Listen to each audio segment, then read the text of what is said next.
Different types of golf balls deliver different results. Highly skilled golfers often use what's called a wound ball, a ball made of rubber thread wound tightly over a core because its flight is more controllable.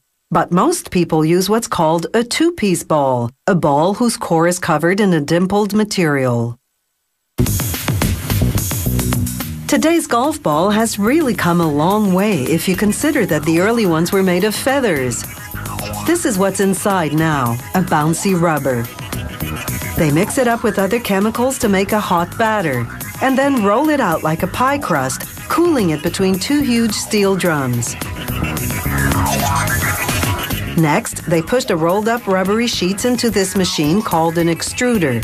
There's a ram inside and it forces the rubber through a die. This makes shapes that resemble large marshmallows called slugs. A conveyor belt sends them to a compression mold machine. Here, a worker positions the slugs in a steel mold. The slugs often vary in color depending on the type of ball being produced. When the door closes, the bottom part of the mold presses up into the top part, applying over a ton of pressure. This is a shape and bake system, because inside this mold, the newly rounded rubber is cooking at 167 degrees Celsius. Baking it for 13 minutes hardens it. Then, after it's cooled with water, a worker places a piece of slotted plexiglass over the mold. This holds down the leftover trimmings so that only the ball shapes get picked up by the vacuum. He peels off the excess rubber for recycling later. The marshmallow-shaped slugs have now been transformed into a solid golf ball core. A robot transports these cores to another mold. A ram pushes melted plastic through tubes and into a mold cavity. This forms the outside shell of the golf ball, complete with the dimples that will help the ball travel farther. This is an inside look at a ball with its new shell.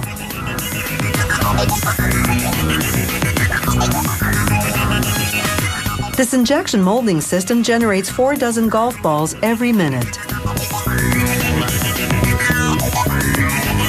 The new balls are on the move. They roll into a bin which funnels them to a golf ball elevator. They're on their way to get cleaned up. Look closely and you'll see little pieces of leftover plastic on the ball shells. The next process will get rid of that. This is an automatic miller that removes the excess plastic.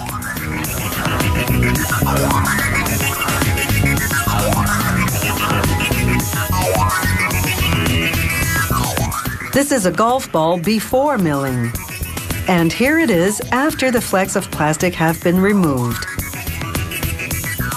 Next, robotic arms shuttle the golf balls toward a chute entry. This is a quality checkpoint. If the ball is not smooth and uniform, it won't go through this hole.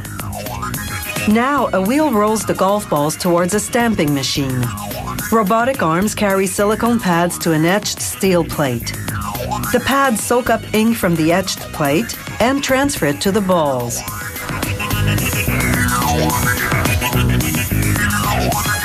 The pads brand each ball with a player number, the company name, and the model type. Then beams of ultraviolet light harden the ink.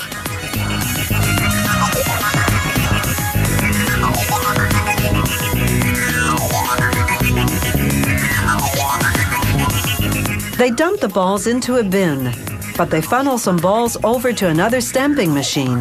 This one does custom logoing. Now that's a stamp of approval.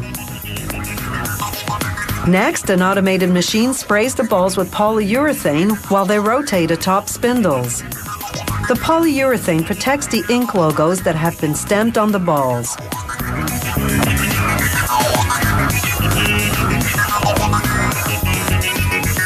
Robotic arms carry the wet golf balls to a drying rack where they cook at 66 degrees Celsius for 5 minutes. Then they're done. And that's the technique behind the golf ball. It's up to you to explain your golf technique.